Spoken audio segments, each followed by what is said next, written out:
we good? It's on? There we go, you're on. Okay.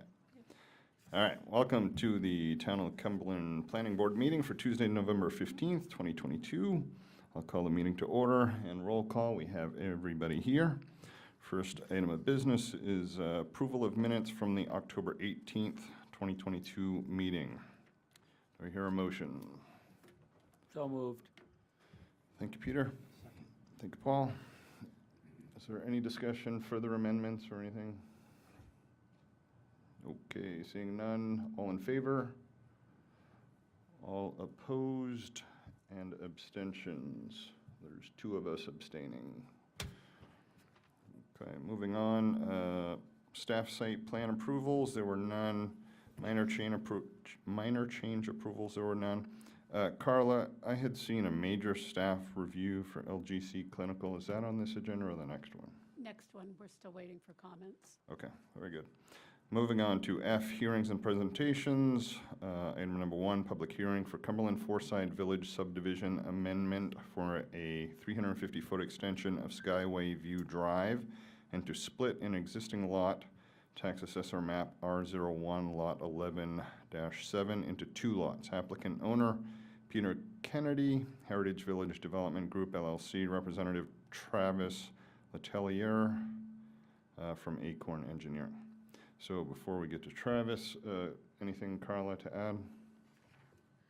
The review references the width of the road being 24 foot, and there's been discussion back and forth with the engineer and the town's engineer, town manager, and the applicant is proposing to widen that to 28 feet, and he'll be discussing that. So just wanted to let you know what you're seeing here isn't what's being proposed. Okay. Anything from the board for Carla before we get to Travis? Okay, Travis, take it away. Good evening. Make sure you can hear me all right. My name is Travis Letelier. I'm from Acorn Engineering, here with Peter Kennedy tonight to present subdivision amendment for the Heritage Development Group and the Cumberland Foreside Village.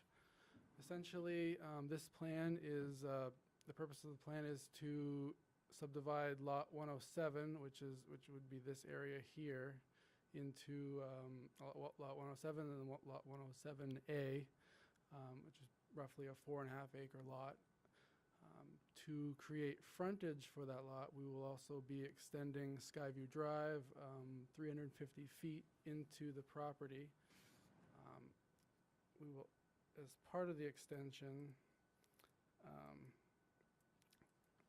this will be a dead-end road, which will include a hammerhead turnaround within an easement on lot 107. This is essentially the location of the driveway for the proposed development on that lot. We're sort of double dipping on that aspect of it. As far as the road alignment goes,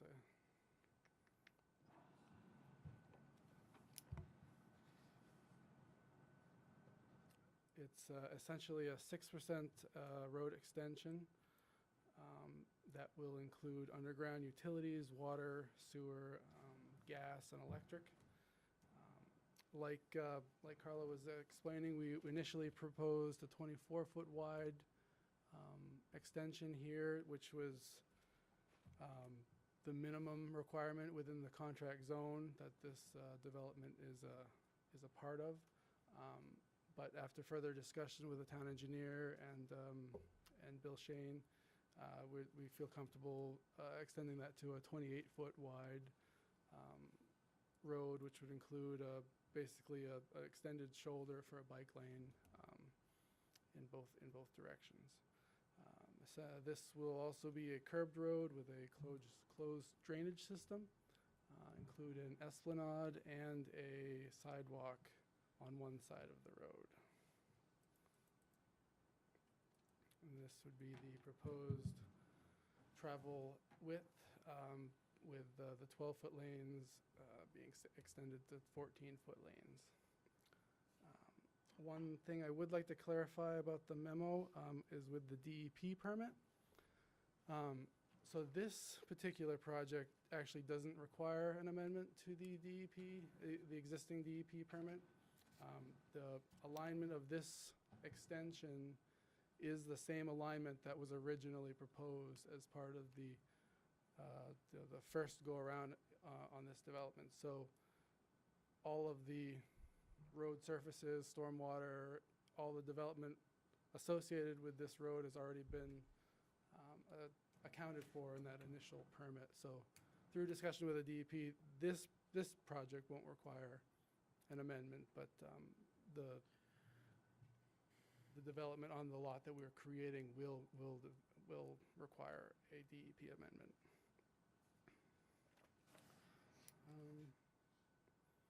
With that, I'd open up to the board for any questions or comments. Go ahead, Peter.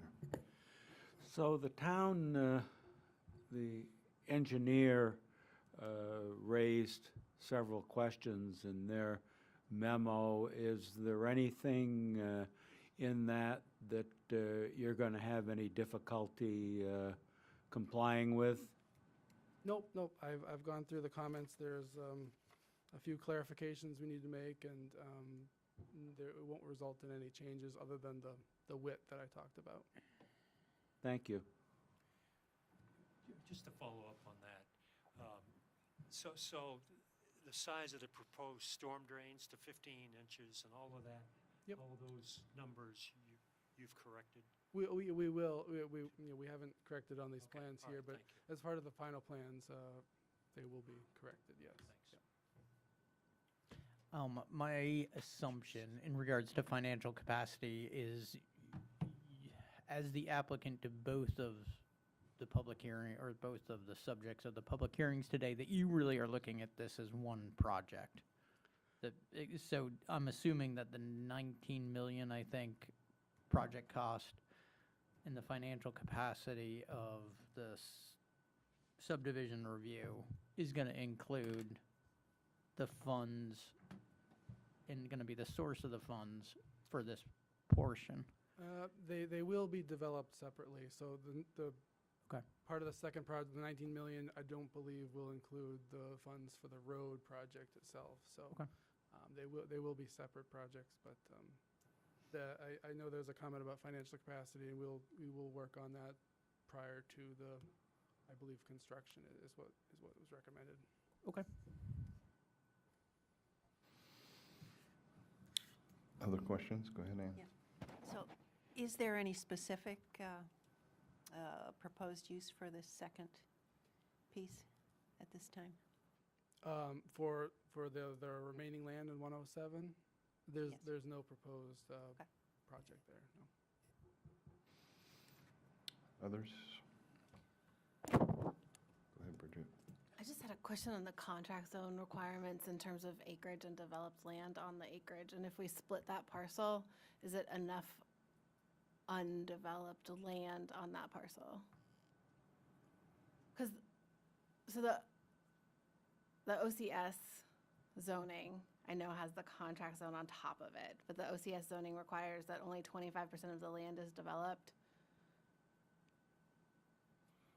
This isn't, So, but this is a contract zone, it's not even an overlay, so it's the totally underlying. different. Okay. Totally different. Okay, just wanted to make sure that we weren't like looking at the land. It's still a good question, but the underlying, there is no the There's no underlying requirement zone. because of that contract zone? There may be. But that- I guess the that's my OC question. South isn't relevant. Okay, But the contract zone. got it. No, I got it. So is there a contract zone requirement for amount of land that can be built on? So if by reducing this parcel size, do you see what I'm saying? Is there, Yeah, is there? an so open like, space requirement as- or? As the example for the OCS zoning, 25% of the land can be developed on.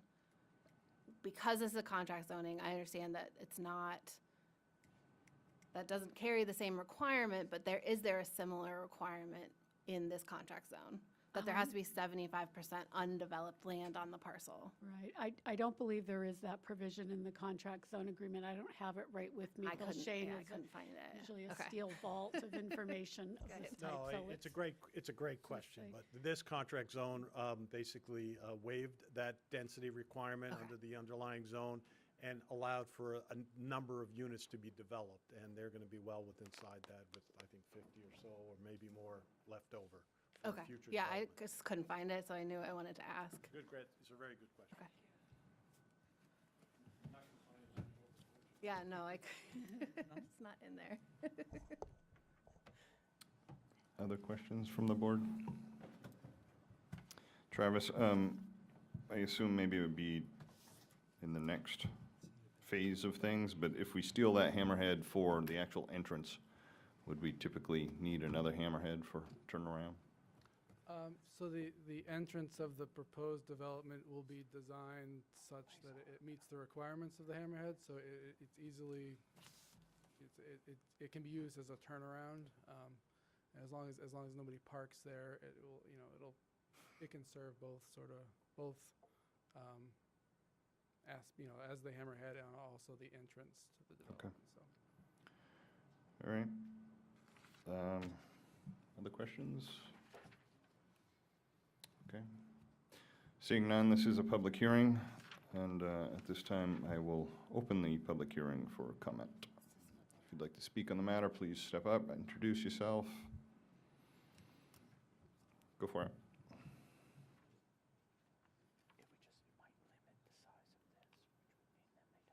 Good evening. My name is Robert Knupp. I'm a resident of Hawks Ridge, a community condo which is located just across from the Chase Kennedy contract zone.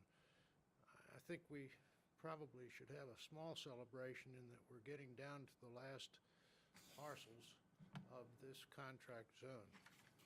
What has resulted, as you probably know since you've been involved in the planning, is that we now have 5 commercial developments located along the perimeter of Route 1.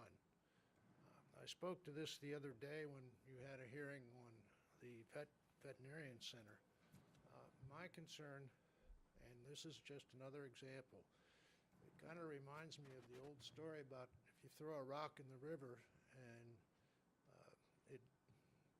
it doesn't result in there being any kind of interruption of the flow, then you throw another rock and you know which way this goes, and eventually you have a dam. Route 1 is becoming a traffic hazard. Tim Nastro, who's our president, has addressed this with the Maine DOT, and they have agreed to place additional signage in an area that basically starts at, I always have trouble with this, the name of this place, Skyview Drive. It starts with the commercial existing property at Skyview Drive. It starts with an E, and I can never remember the name, and goes all the way up to where Belted Cow is now. And what that is a passing lane. And what we have seen is that when traffic backs up, particularly with something that I believe some people have acknowledged was a mistake by this town, and that is the location of the Friends School and the 15-mile-an-hour zone that is in operation 2 times during heavy traffic. People get excited and frustrated, and they use the passing lane as they use the turn lane as a passing lane.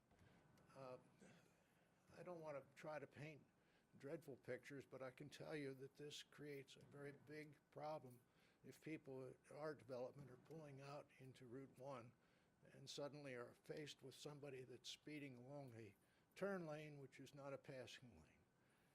It's only an illustration. What I'm concerned about is that this is another one of those developments with 55 units. I know they're seniors. I know that there'll be less than 55 cars, but there will be a number of cars. Just as in the veterinarian center, there's 10 and a half hours of operation a day with 60 parking spaces. It doesn't take a genius to figure out that Route 1 is soon going to become a, a commercial area totally loaded with apartments, totally loaded with commercial development. And I'm asking whether or not this planning commission might want to take a look at it and perhaps even declare a moratorium from the boundary of Falmouth up to, well, up to at least where the mark. I love that ad in the Sunday paper. It was just too good for words. If you haven't seen it, it's worth looking at, where they describe the mark, which you approved, as being one with gorgeous landscape and a coveted location. And I just think about the amount of traffic, particularly tractor trailers, that pass that location. When I go to Y and I exercise in the wintertime, I look over at my shoulder from my bike and I count the number of tractor trailers just to keep my mind off of exercising. In a 12-minute period, it's not unusual to count 20 tractor trailers going north on Interstate 95. But I digress. My point being, and I'll be brief now. My point being that you're the Planning Commission. We have a problem. We need to look at it. We need to figure out a creative way to cut down on the development of parcels on Route 1, which will contribute significant amounts of traffic to an already existing problem. Thank you very much. Thank you, Robert. Others from the public that would like to speak?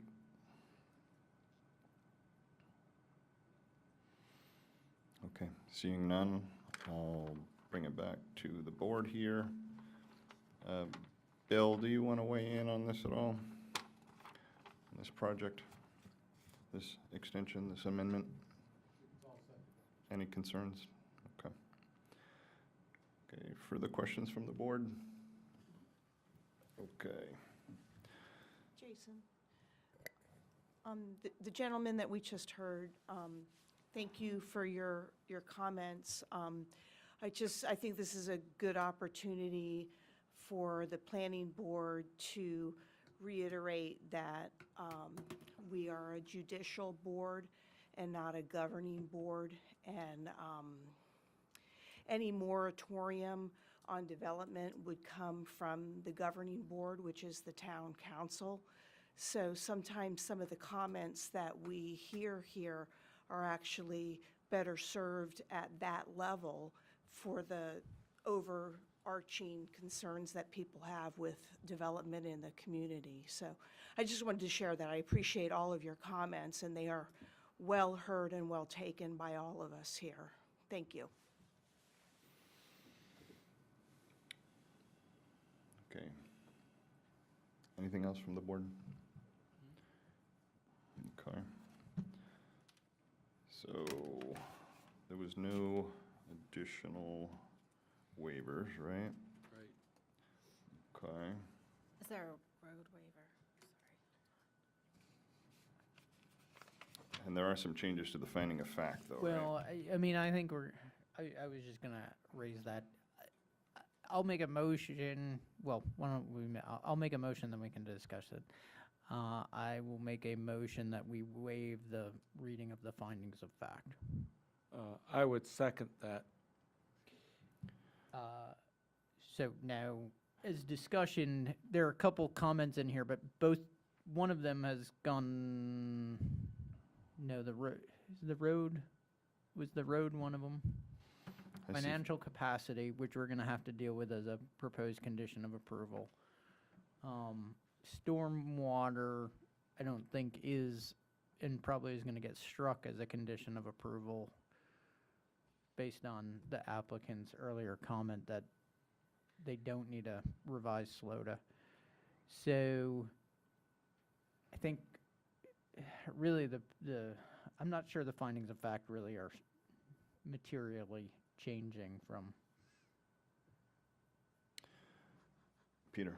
Yeah, I would agree, and the other thing is that going through the finding of facts that, that anything related, everything in the findings of, in questions were really related to final approval and not preliminary approval. If Well, my but this reading- is, and actually, that is a good question. This is the only hearing for the amendment, correct? No, this is preliminary. It's a preliminary subdivision as the second item, but Right, so this amendment is for the road design, and this doesn't need to go through preliminary and final step. right, It it's a could be- single reading. Right, it could be approved tonight. The conditions of approval, the second one would be Okay. struck, and then the engineer comments being addressed prior to pre-construction would be a catch-all for the other things. Why not? Okay, so, I'm Further wondering if we're going to do final, and I will defer to my colleague on the left, but I would think that since we're doing final approval on this, along with preliminary, that maybe we should read them. But that's just my opinion. there's a motion on the floor. Oh, All right, the motion is to waive the reading of the findings of fact, which do include a couple of yellow areas. All in favor?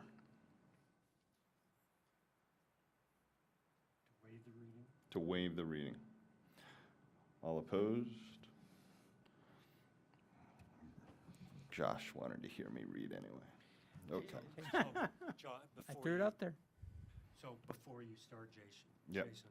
So Carla, all of the engineer's comments will be in condition of approval, or they've been resolved? They've been verbally agreed to, and there is a proposed condition of approval that all review comments by the town engineer shall be addressed prior to the pre-construction conference. Including the right-of-way, 60 feet versus 50 and so forth? Everything So to there do are a with that. number, okay. Yep. Well, it looks like here too, the board needs to grant a waiver from the 32-foot road width requirement. I don't I think, can- because I think don't they're have to. going back. changed They it. went to 28. I can, Uh, sorry. Travis, go ahead. 28 So, plus so again, this is also a contract zone requirement. So in the contract zone, the minimum requirement for the pavement width is 24 feet. You know, we initially proposed 24 feet. The peer review engineer was taking the town standard for a different road, sort of a different road standard within the town for the 32 feet. The Skyview right now, as it's built as it's currently built, is a 28-foot wide road. So the 28 feet would match the existing road, plus it would also be greater than the minimum of the contract zone standard. And as far as the right-of-way width, the 50 feet is a maximum within the contract zone, so that's why it's proposed as 50 feet, which is different than the town standard for this type of Got it. road. So, well, I mean, we'll certainly go back and forth with the peer review engineer to resolve these issues, but those are how they'll be resolved, essentially. Okay, got it, got it. You good with that? I'm fine. I know Carla, it's do in here. you / the town engineer agree about the SLOTA? For this piece, the road, they're not gonna get a SLOTA, amended SLOTA. Correct. Good question. Okay, so the findings of fact. Pollution, the proposed amendment for a road extension and lot split will not result in undue water or air pollution. Based on the information provided, the board finds the standards of this section have been met. Sufficient water, a water supply is not needed. Based on the information provided, the board finds the standards of this section have been met. Municipal water supply, the subdivision will not utilize public water. Based on the information provided, the board finds the standards of this section have been met. Erosion and sedimentation control plan that includes housekeeping procedures for maintenance has been submitted, and the plan has been reviewed and approved by the town engineer. Based on the information provided, the board finds that the standards of this section have been met. Traffic, the proposed amendment for a road extension and lot split will not result in road congestion. Based on the information provided, the board finds the standards of this section have been met. Sewage disposal, there is no need for sewage waste disposal. Based on the information provided, the board finds that the standards of this section have been met. Municipal solid waste disposal, there is no need for solid waste disposal. Based on the information provided, the board finds the standards of this section have been met. Aesthetic, cultural, and natural values, letters are on file from state agencies indicating that the proposed subdivision will have no adverse impact on any of the above features. The board finds the standards of this section have been met. Conformity with local ordinances and plans. The plans have been reviewed and approved by the town planner, the town engineer, and town department heads. There are several outstanding issues to be addressed for final review. Yeah, that's gonna have to get struck. That doesn't make sense, right? And in the next line, it says something about preliminary approval, which also has to be struck. Right. So what should that last sentence say? There are several outstanding issues to be addressed. Well, I think they've all What? been addressed at this point, so Carla, would you, You can- can we change that to the board finds the standard Yes, have been met? you can. So we'll strike that second sentence in the finding and then end the board finds that the standards of this section have been met, period. And Jason, before you start, what I would say with financial capacity is just something along the lines like project cost and financial capacity are pending. And then do the, subject to the proposed condition of approval, the board finds that the standards have been met. What Josh said for financial and technical capacity. Good to that? Number 11, surface waters, outstanding river segments. The proposed amendment for a road extension and lot split are not within the watershed of any pond or lake. Based on the information provided, the board finds the standards of this section have been met. Groundwater, the proposed amendment for a road extension and lot split will not adversely affect the quality or quantity of groundwater. Based on the information provided, the board finds the standards of this section have been met. Flood areas, the development is not located within a 100-year floodplain as shown on a FEMA map, FEMA flood insurance rate map. Based on the information provided, the board finds the standards of this section have been met. Stormwater.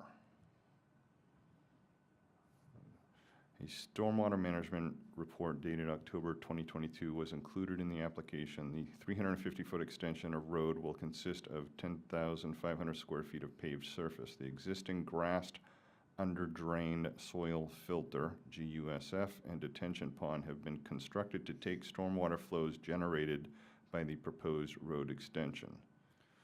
The town engineer has raised several issues that need to be, that doesn't, I think you can wanna do the strike same that. thing. strike that. Strike the last sentence, and then the finding is that with the proposed condition of approval Do we need a, oh yeah, we're still regarding gonna the have the town catch-all. engineers. Yep. Yeah. All right.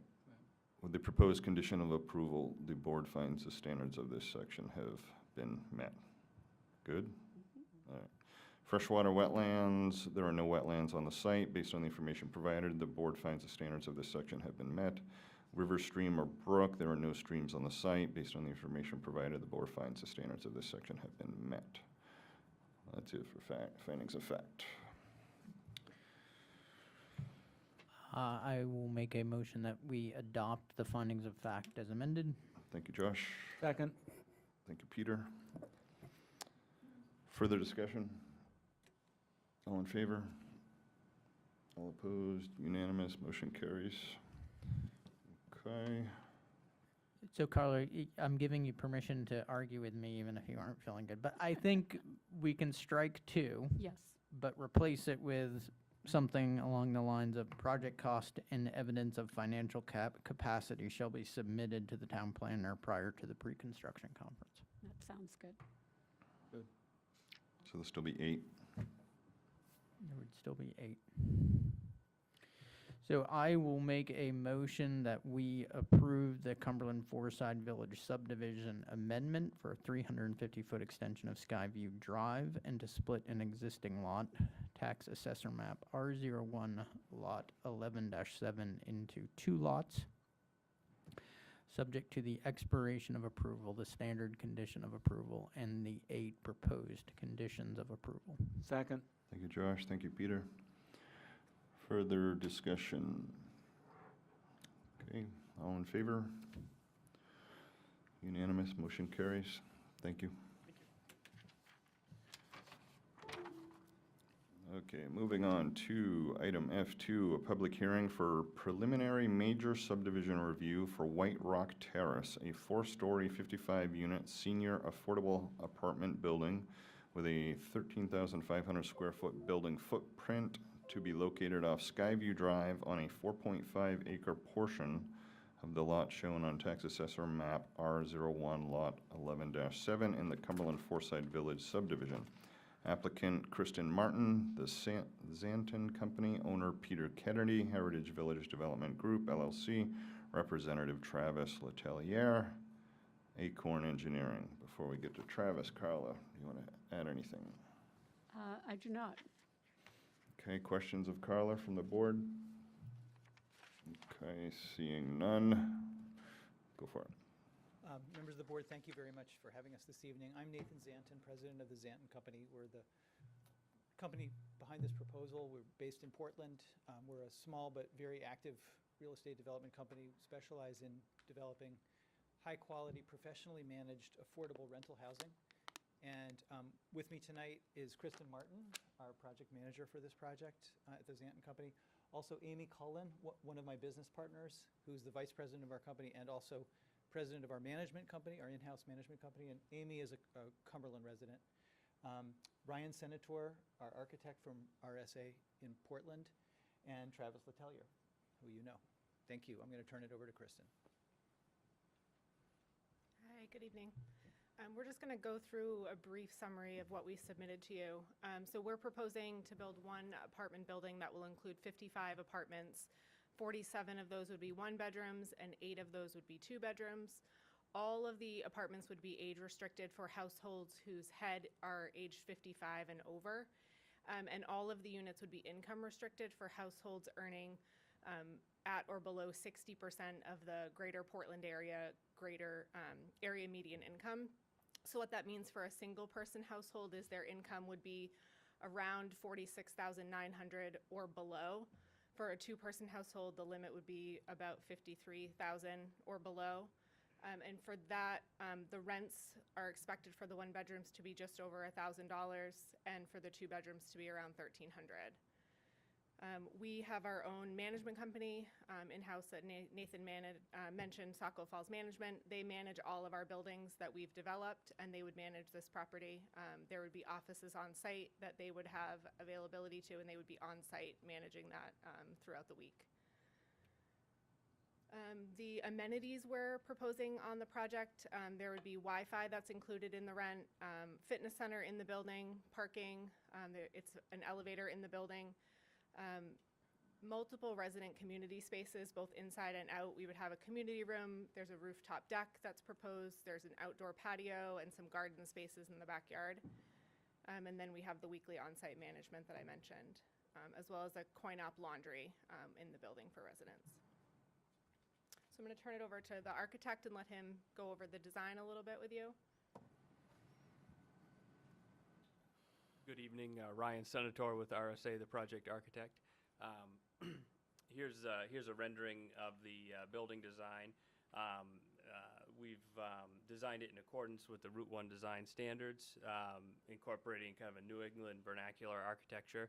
As you can see, we have gable roof forms, punched openings with double hung windows, some push and pull the siding with some bays and differentiating of siding material and color to break up the mass of the building.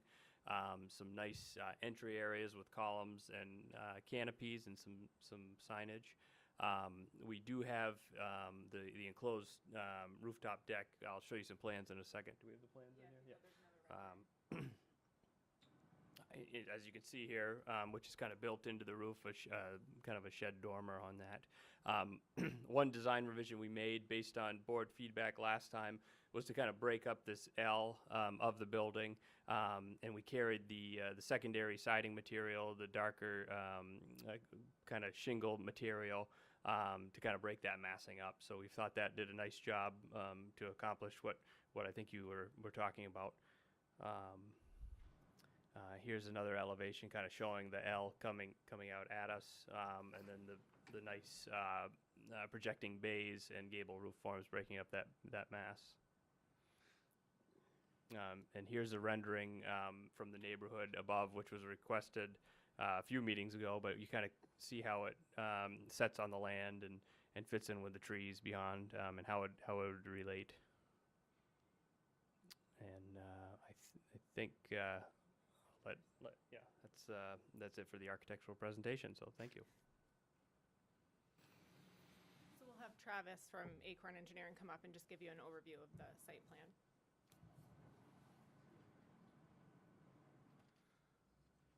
This is the, essentially the plan we just talked about, the existing conditions of the proposed lot. And this is the proposed layout of the site. A few highlights. We are looking at 77 parking spots, which we'll talk about later as a waiver. It's that represents 1.4 parking spots per unit, where the town standard is 2. This will be served by all the drive aisles and access ways will be 24 feet wide. Parking spots will be standard 9 by 18. We'll also include, I believe it's 10 ADA parking spots, which is a bit above the standard for a parking lot of this size. A walkway in front of the building will connect to the sidewalk on the other side of the Skyview Drive extension. All of the utilities will be served underground. Since I have submitted, I have coordinated with Portland Water District on the water main extension and the ability to serve, and we have submitted that to the town. I'm not sure if you've seen that or not, but we do have that ability in hand. And as far as stormwater, I'm not sure. So stormwater, we are proposing to collect the majority of the parking lot and direct that to a grassed underdrain soil filter in the back of the property. That will also collect some of the roof in the front. It pitches to the front on this side. In the back, we'll be proposing a drip line filter BMP. And in the front, there'll be a small rain garden type of stormwater treatment, which will include numerous plantings, and it'll look. It won't really look like I guess a BMP. It'll look more natural in the front. The landscape design also includes a patio in the front, a walkway leading to seating, and some raised garden beds. And then also the area in the back will be sort of leveled off as sort of a recreational lawn area for the residents.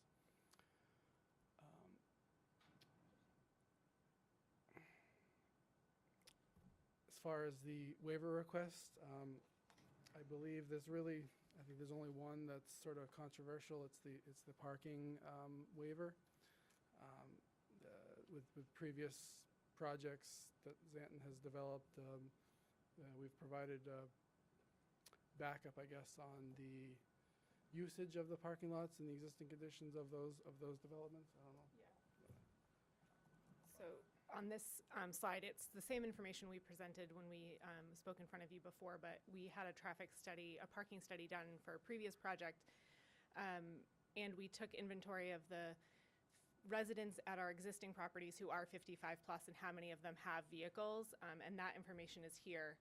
And those projects were based in Portland and Biddeford, and they showed a usage for that age range very, very low, 0.3 cars per unit for projects in Portland and 0.5 or 0.7 for projects in Biddeford.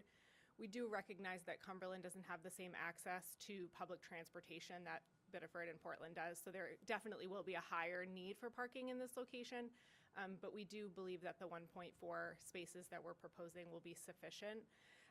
But we did hear the concerns last time we were here. And so just for reference, this is what we're proposing, and that would leave this area here, which would be a flat area, which would allow us to expand our parking. If it was determined after we were open and operating that we needed more parking available for our residents, we will have this space set aside on our site that can be expanded if needed. Jason? Go for it. Yeah, I know I mean, I think the comparison with Biddeford and Portland, just given the fact of, is kind of apples and grapes, but that being the case, I can kind of live with this additional space, but what we've got to have some kind of a triggering method. You just can't have, oh, there's too many cars. There's got to be, I don't know if we can build it into the condition of approval, but we just can't come out and say, oh, there's too many cars. We've got to have some kind of a formal, I think, triggering mechanism, or everybody can be throwing stuff to the wall and see what sticks. So I don't know how we go about that. I mean, I can agree that you've kind of solved the problem, but how do we determine if there are too many cars? I mean, that's a thing that's kind of... You cannot grant the waiver. What? You cannot grant the waiver. Yeah, but I can kind of see the point, and since they've allowed for the space, I just want some kind of a formal thing that tells us when we go over the edge and they've got to start laying asphalt. Carla, is there any mechanism to be able to do that sort of thing? There is. If the road is posted for no parking and we find that people are parking on the sides of the road, that could be a trigger that we have a discussion with the developer about doing that. It looks like someone from Zanton Company wants to speak to this issue. You could also put in a provision that the parking be revisited 6 months from the date of completion to determine if there's been adequate parking. Okay, thank you. Go ahead. Hello, my name is Amy Cullen, Vice President of Zanton Company. I just wanted to step up because we've had similar concerns at other properties. One of our properties in Portland, as part of our planning approval, we were required to submit a parking survey a year after operating. Okay. And we're willing to do that here too, as well. Paul, go ahead. That Kind could of be a by follow-up an independent on this parking. subject. On page 38, you have a parking analytics with 110 spots. Is that the option? In your documents? Is that what we're looking at right That, now? That's what you're looking at. that's Yeah, what the that's this. requirement is. This is Yeah, I mean, so that's showing the 110 if you had to do 110. correct. So then the question becomes, when you're plowing there, is the area you showed earlier without parking spots, is that where snow is going, or what's your plan for that? I mean, generally speaking, snow gets pushed to any of the exterior spaces in the parking lot where it can, or if there's unused parking spaces, some of that gets tied up by snow pile. And if there's too much snow, we do pay to haul it off of our properties as needed. All right, This open space you're talking about? yeah, there was an open space. I think Well- just green space. Yeah, yeah. Well, I think it's reasonable to have 77. I would be for the waiver. I think the points you've made are valid, and whether or not there is a mechanism to move to the 110. The 110 to me looks like you've used about every inch up there that you could possibly use, and I don't know if that'd be more of a problem than having a little less parking. Go for it. Thank you. Just want to ask you to keep in mind that of these 55 apartments, 47 of them will be one-bedroom apartments. So those will be almost entirely inhabited by single people. Yeah, that's one reason I think it's a reasonable proposal. So the number of units that would actually own 2 cars is going to be very, very small, I think. So to have to do 2 spaces for every unit, in my mind, is just creating way more black space than green space, way more black space than is needed at the expense of more green space, which I think would be better for the environment and better for the neighbors and better for everybody. Yeah, thank you for pointing that out. Did you finish your presentation that you were going through? Okay. Yeah. Continue, please. Okay, okay. Questions? One more slide. Okay.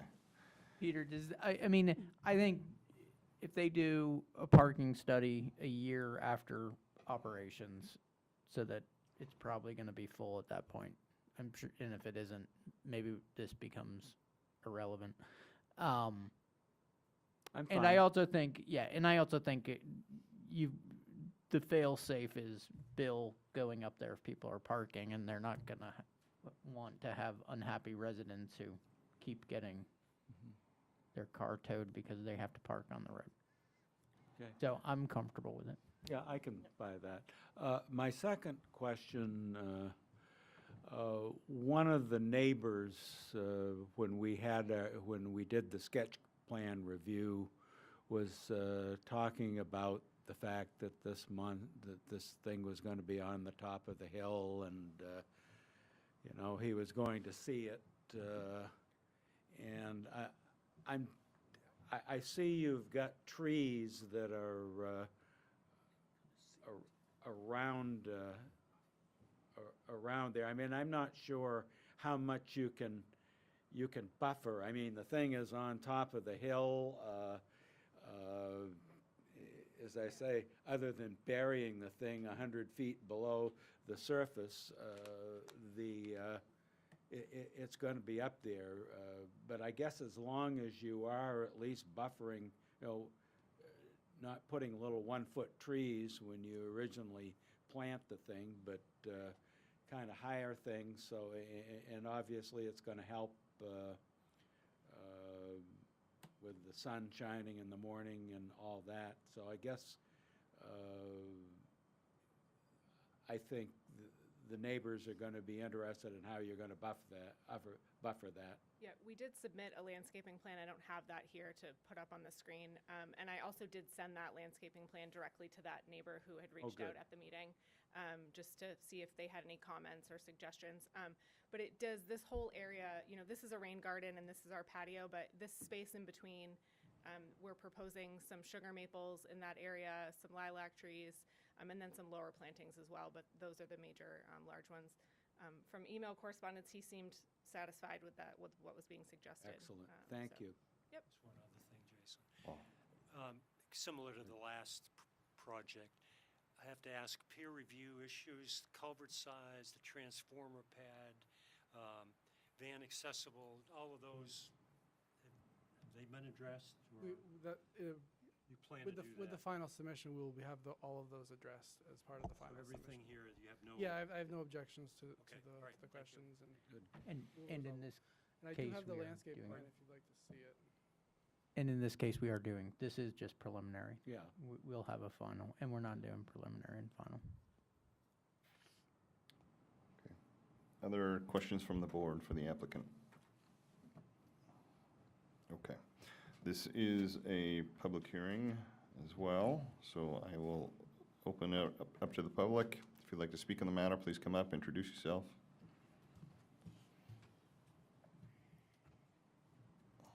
Good evening, everybody. I'm Sean McCloy. I'm the owner of the lot just to the, I guess it'd be the east from there, and was the neighbor concerned about the landscaping, so thank you very much for addressing that. Would love to see some more, perhaps, coniferous trees, evergreens, it would be kind of shading or blocking that area year-round as opposed to deciduous trees that would shed their leaves in the wintertime, so just a suggestion around that. Couple of thoughts. One is if the parking lot gets expanded, I'm sure that the wastewater would be addressed in that case so that all the water's not sheeting off downhill to us. So that'd be one thing to think about. The other thought I had is with the challenges of Portland and South Portland and the other communities with the influx of new Mainers, asylum seekers, homeless population with the emergency housing shortage, could that potentially be an overspill area for that kind of population coming in here? So didn't know if there was any thought around that with the planning board or with the owners.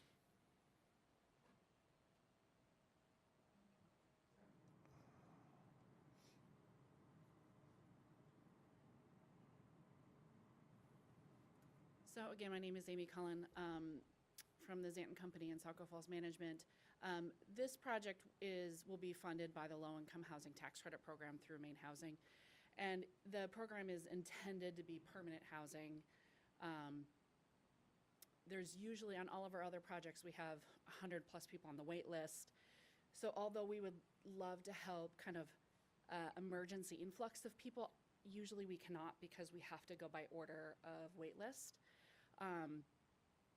Of course, we do have new Mainers in our buildings because they get on the wait list and they get up, but it wouldn't be any kind of emergency housing or anything like that. It would be permanent housing for people who need it. Thank you. You did mention stormwater briefly. If there were any parking in the back, it would actually be directed towards 295. None of that stormwater would be directed towards Route 1. So.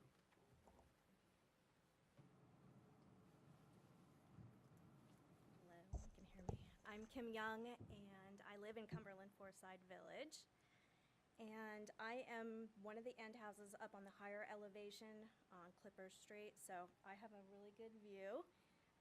Peter was nice enough to put a lot of trees up on the berm, but my concern is, in the picture you showed, there is, it was a picture of the building kind of hidden behind the trees, but that didn't have it didn't look like there was 110 or 77 parking spots,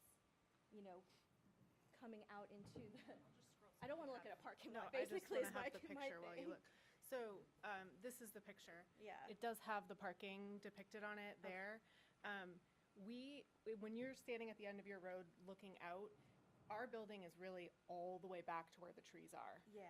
So it is very far away, and it's a big elevation drop from where you are down to where the building is because it's down the hill. Okay. So really is far away. As far, but our berm has some scatter trees, which is, which is fine. But like I was saying too, like I want something more evergreen. Like you were saying, I don't want to see parking lot as much as we can, whether it's more trees here or more trees around the parking area.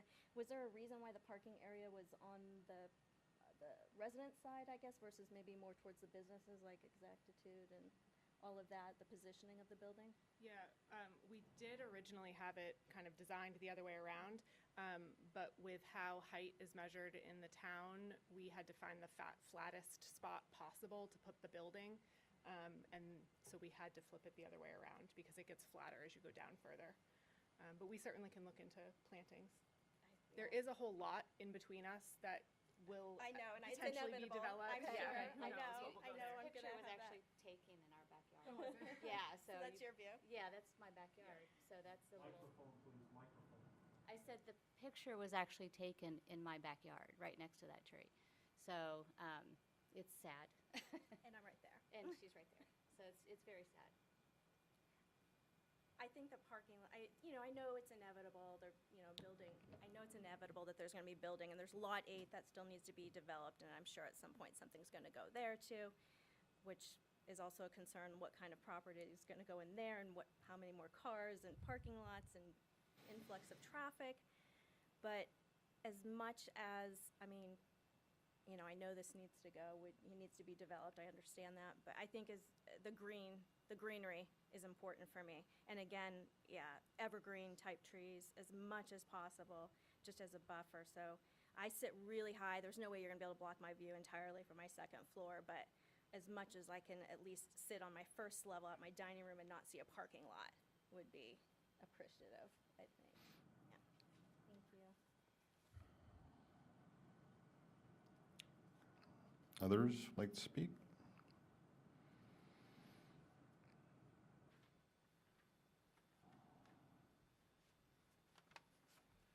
Jason, good evening, everyone.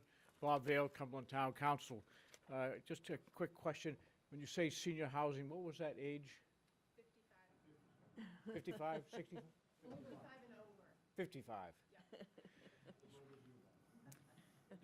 No. One of the things that scares me is that your people are going to come here and they're going to like it here.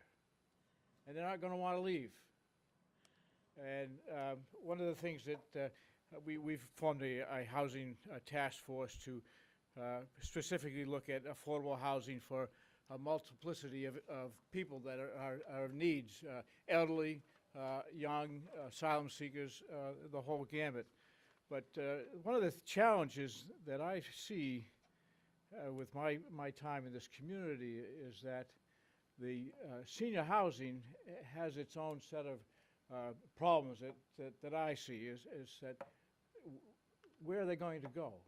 And are you burdening my community by this influx of people? And I say that kind of tongue-in-cheek because I do want to provide housing, affordable housing for citizens wherever they come from. But as a drop of throw the gauntlet down is for you to consider, okay, what happens when they're no longer 65 and they're 85? And what are you doing as a safety net for your social responsibility as to where those people end up? And one of the things that I don't want to see is that the town is burdened by all this, and we will be, and some of it is the town's responsibility to provide for the needs of the community. But when we welcome a developer into our community, I think the question is worth asking is, where do you see these people aging out? And what is your social commitment to the solving of that problem? So I just throw that out, and I welcome your development here because it is an important thing that we want to do, is we want to provide housing for a lot of people and a lot of different need groups and a lot of different age groups. And a vibrant community is filled with people from all socioeconomic levels and ages. And so I'll just throw that out. Thank you. Thanks, Bob. Please. I just thank you for that comment. Appreciate it. Guess just 2 points. One is that I think we've heard from town staff that there's a lot of demand from within Cumberland for affordable rental housing. There's a long waiting list of people within Cumberland who are looking for that, especially people who are aging out of single-family homes that they've been in for quite some time and can't take care of it anymore, can't handle the maintenance and the snow clearing and mowing the lawns and things like that, and they're looking for a rental alternative, but want to stay in Cumberland. So I think that it's important to realize that a lot of the demand for this housing is going to come from within the town. Not all of it, but a lot of it. And then the other point I guess I wanted to make is in response to the gentleman, the town councilor who just preceded me. We build affordable housing, but no project can solve all problems. And what we're proposing is safe, decent, affordable, good-looking rental housing that will serve people's needs from the time they're ready to move into that and be independent until the point where they can no longer live independently if they get to that point. If they get to that point, then they would presumably move to some kind of continuing care facility or assisted facility. That's not what we do. We do have a resident services coordinator who helps connect people to services that they might utilize, but we don't actually provide services the way an assisted living facility does. So I just want to, I wish that we could solve every need, but we can only do what we do, which is provide safe, decent, affordable rental housing. Thanks.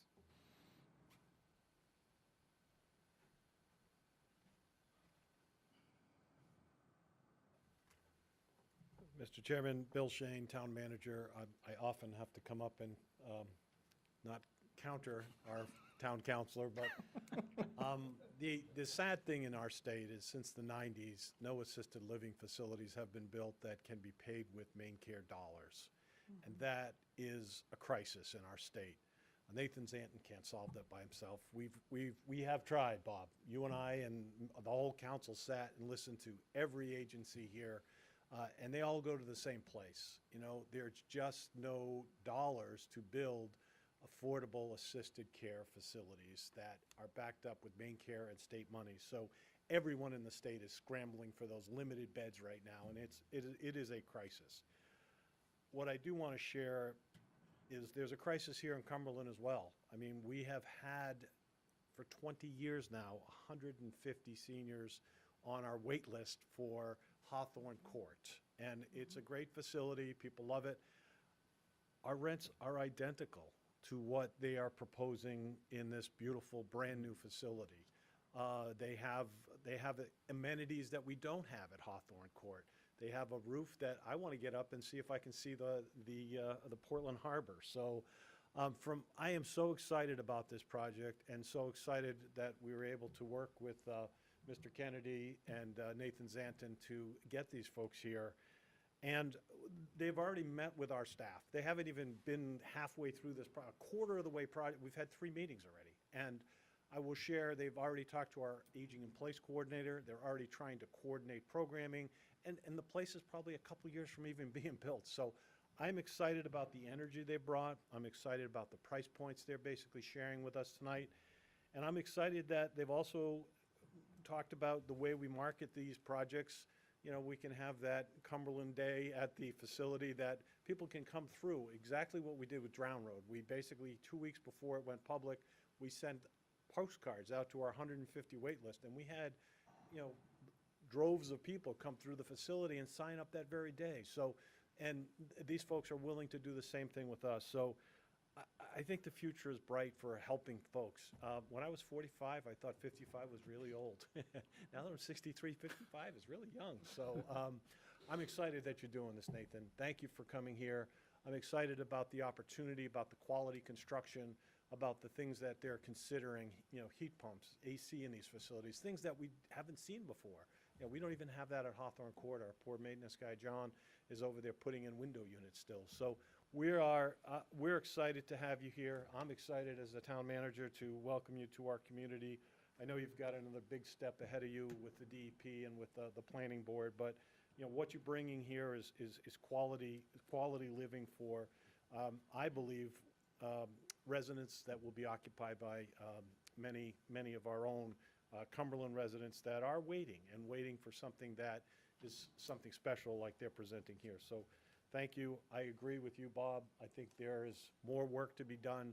I hope the planning board tunes in on December 12th when the Housing Task Force comes with their executive summary. I think it's exciting work there.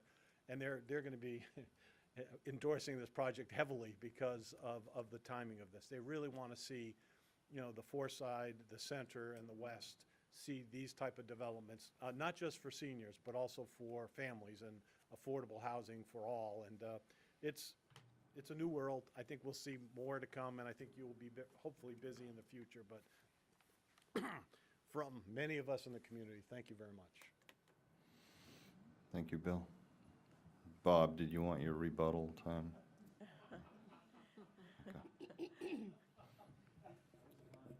Yes, Tom Foley with True Springs Farm. I have a question for the developer.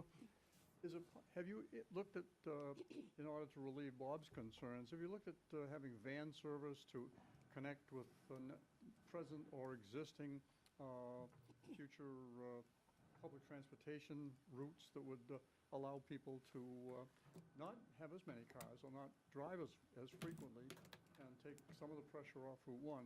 And does that work in any of your other developments?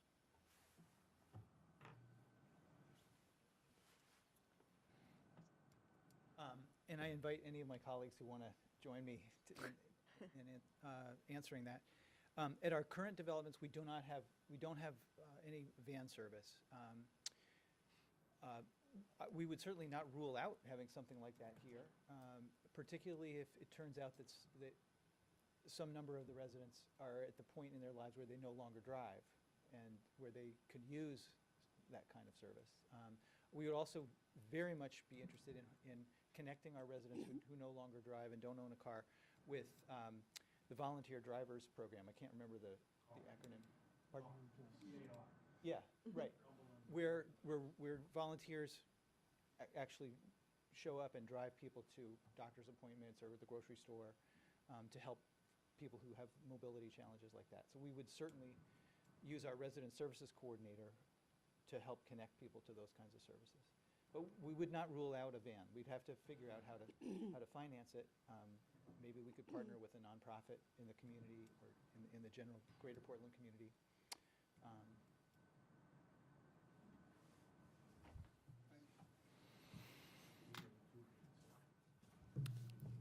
Other comments from the public? Okay, seeing none, I'll bring it back to the board. Question? Go for it, Peter. Just a comment. First of all, you know, though I may personally think that this is a good idea, and to follow up with Lorraine, the planning board are not social engineers. We can't tell these folks what to put in, where to put in. If they're complying with the ordinances, they're free to bring a project. Where we get involved, and versus related to the two things that we brought up, we are responsible to make sure that these 17 conditions of approval, thus our discussions on parking, that's one of them. Thus, we also can control buffering. So that's brought up, but we ain't social engineers. I think we do participate in the town planning process, so that's where, as a member, but as Lorraine has said, we're a judicial body, and as long as these folks are complying with the 17 standards of conditions of approval that Jason read out, then we are in order to approve it. And I don't disagree with a lot of what Councilor Vale has said, but he's been on the planning board before. He knows better. Other comments, questions from the board? I love you, Bob. Okay, so thank you for the comments from the public. So it seems like we're requesting a line of 100-foot pine trees. Do that.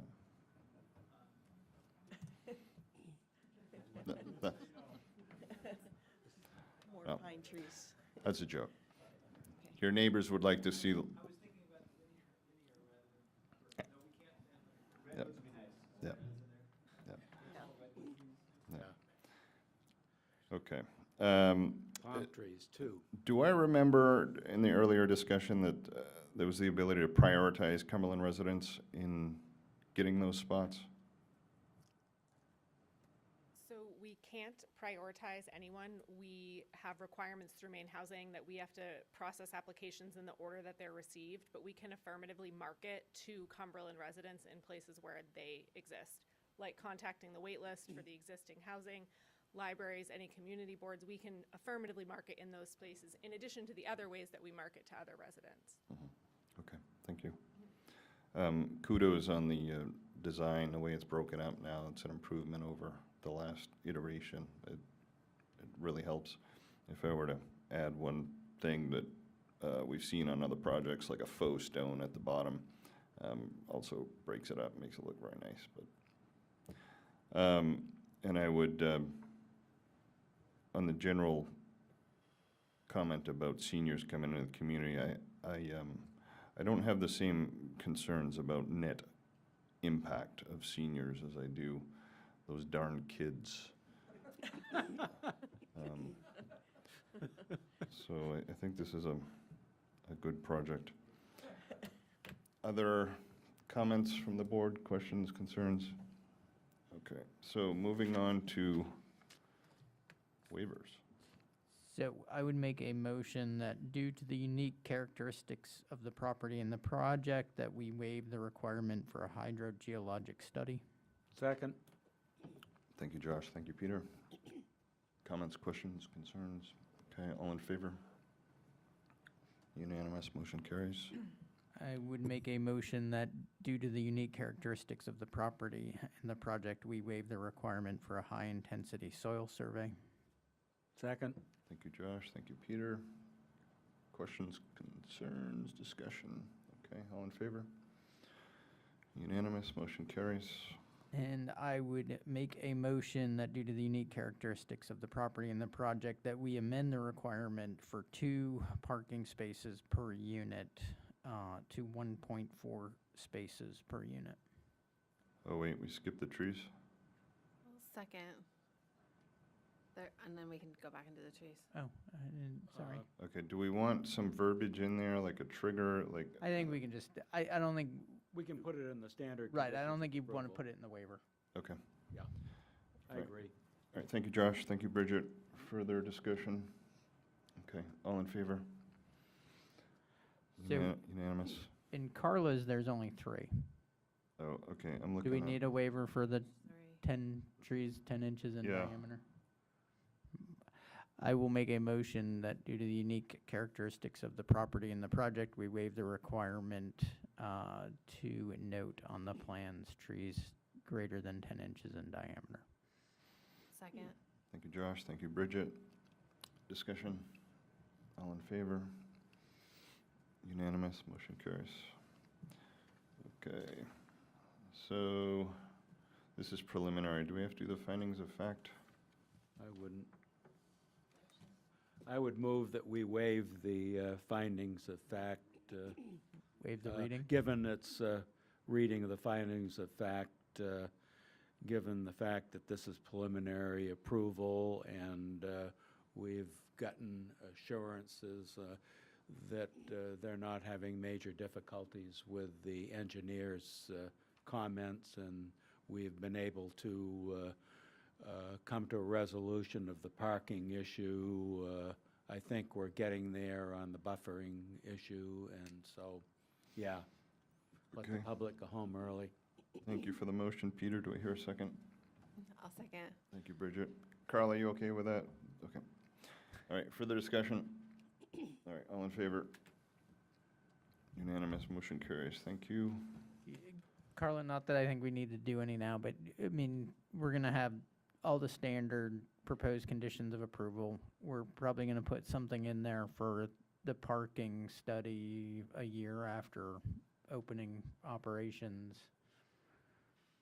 Do you see any other proposed conditions of approval that are likely, just so if they have any concerns, they can get dealing with those?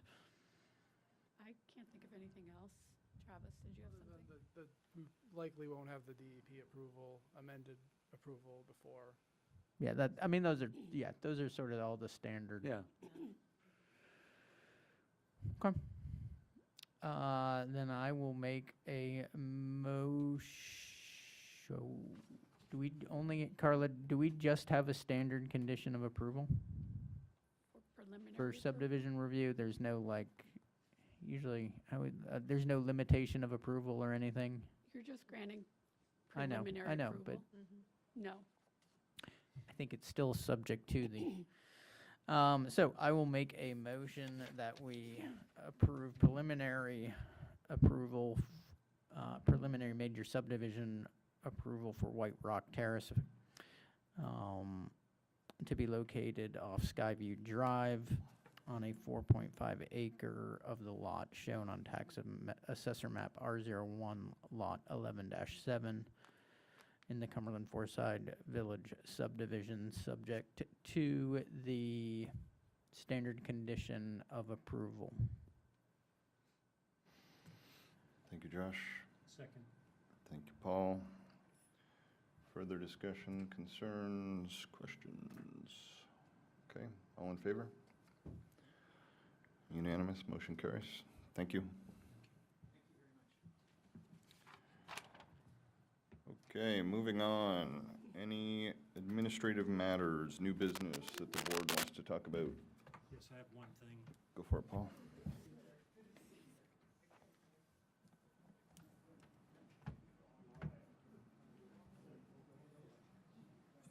Back before the pandemic, I don't know if is this mic working? Doesn't seem to be very much. Yeah. I guess it is.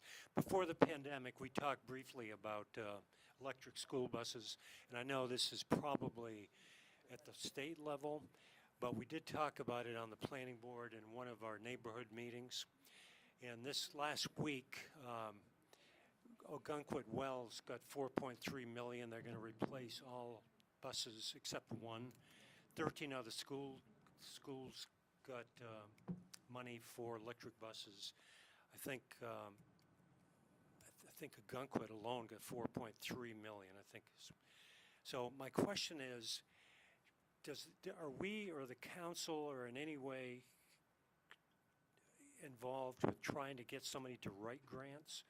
I mean, all of that was federal grant money under the infrastructure bill, and I haven't heard anything in Cumberland that anyone worked on a grant or.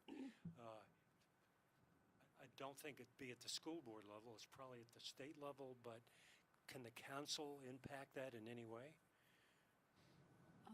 It's too bad Bill Shane left, Yeah. because he would be able to tell you if there's been discussion. I don't know of any grant applications that have been worked on for that purpose, but I agree with you that it would be a great thing to do.